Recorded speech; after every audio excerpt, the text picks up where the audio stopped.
Bonjour, bienvenue pour une vidéo du cabinet Landau et Associés. Regardons ensemble quand une commune peut décider de récupérer son office de tourisme, pourtant intercommunalisé, et ce au lendemain de la loi 3DS de 2022, qui elle-même faisait suite à la loi engagement proximité de 2019, la loi montagne et initialement la loi NOTRe.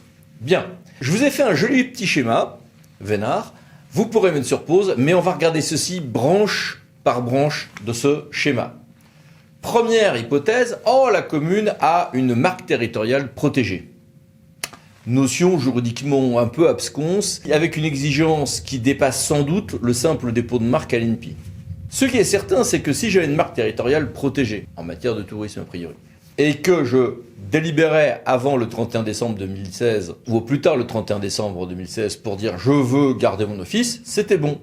Est-ce que je peux le faire après 2016? Est-ce que je peux le faire en 2022-2023? À tout le moins, y a-t-il un débat juridique là-dessus? On va dire ça, comme ça. Deuxième chose, j'ai deux sous-hypothèses qui, elles, sont avec certitude caduques. Il y avait un régime qui permettait, loi Montagne 2, de partir avant le 1er janvier 2017 si on était station classée, et même un régime qui permettait de partir si on était en demande de station classée, là aussi avec une délib avant le 31 décembre 2016, tout ceci est caduc, ça ne s'applique plus. Je vous le signale juste parce que souvent les gens confondent ou se disent lui il a fait autrement. Bah oui, mais il a fait autrement avant 2017. Là maintenant on va attaquer les deux grosses hypothèses qui elles réellement sont des vraies voies de droit sécurisées mais qui du coup donnent lieu à pas mal de difficultés. Premièrement, je peux être une station classée, alors attention, pas uniquement commune touristique. Station classée, c'est pas juste que mon office est catégorie 1, non, station classée, la commune elle-même. Et je peux dire, je vais du coup récupérer la compétence. J'ai juste à demander son avis à la communauté ou à la métropole. Si je suis station classée, et tant que j'ai ce classement, alors oui, j'ai cette faculté qui a été ouverte par la loi engagement proximité de 2019 et étendue par la loi 3DS, procédure simple, puissante.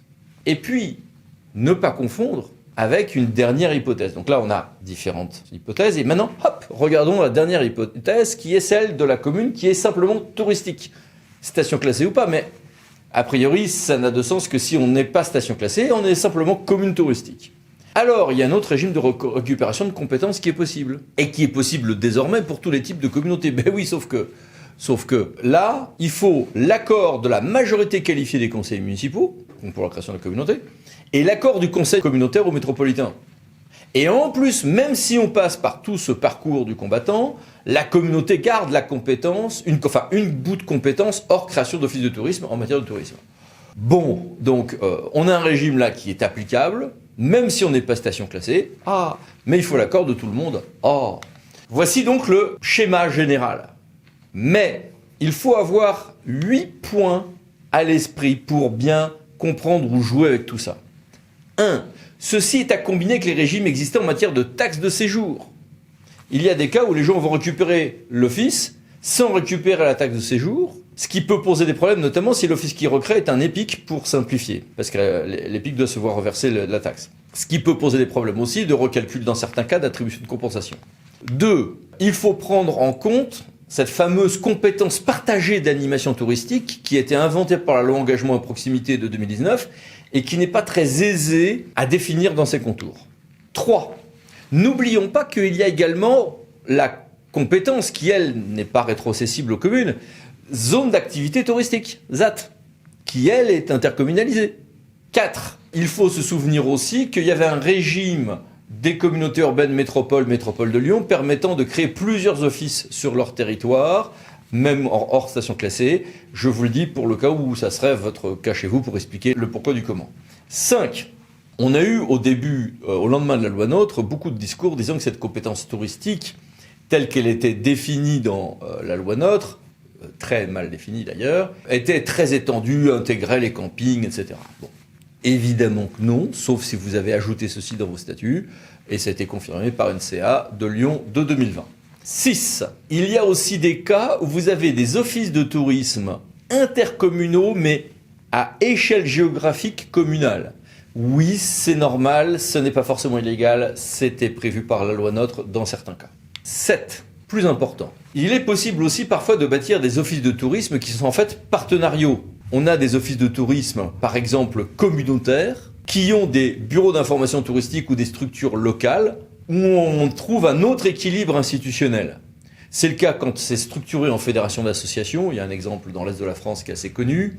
Ce peut être le cas aussi de SPL avec des filiales, un peu plus compliqué à gérer. Donc il y a la possibilité en réalité de gérer une échelle locale et intercommunale sans aller vers des solutions aussi radicales que le retrait pur et simple de la compétence que nous avons vu précédemment.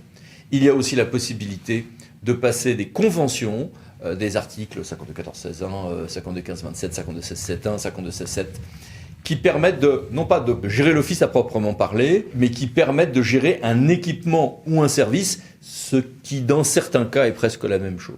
Sur les BIT, retenons bien que l'accueil du touriste, d'ailleurs, il y a de plus en plus de BIT volants qui bougent. L'accueil du touriste n'est plus qu'un élément, je dirais, en bout de course, en bout de chaîne de l'accueil du touriste. Beaucoup de choses s'organisent en amont sur Internet et l'action des offices de tourisme vis-à-vis des différents acteurs, des tours opérateurs, se fait évidemment bien en amont. Donc, beaucoup d'élus voient s'il y a un office ouvert ou pas et l'accueil du touriste. C'est important. Ce n'est qu'un bout du métier, loin s'en faut. Voilà. Et 8, ne pas confondre, on a ça mais dans tous les dossiers, ou presque, les notions de commune touristique, classement de l'OT et classement en station classée, puisque vous venez de voir dans ces exemples que nous sommes sur des choses aux conséquences très différentes selon que l'on est ceci ou cela. Voilà, je vous remets le graphique dans son entier. Nos clients peuvent nous en demander l'envoi bien évidemment. À bientôt pour d'autres vidéos du cabinet Landau Associés. Merci, au revoir.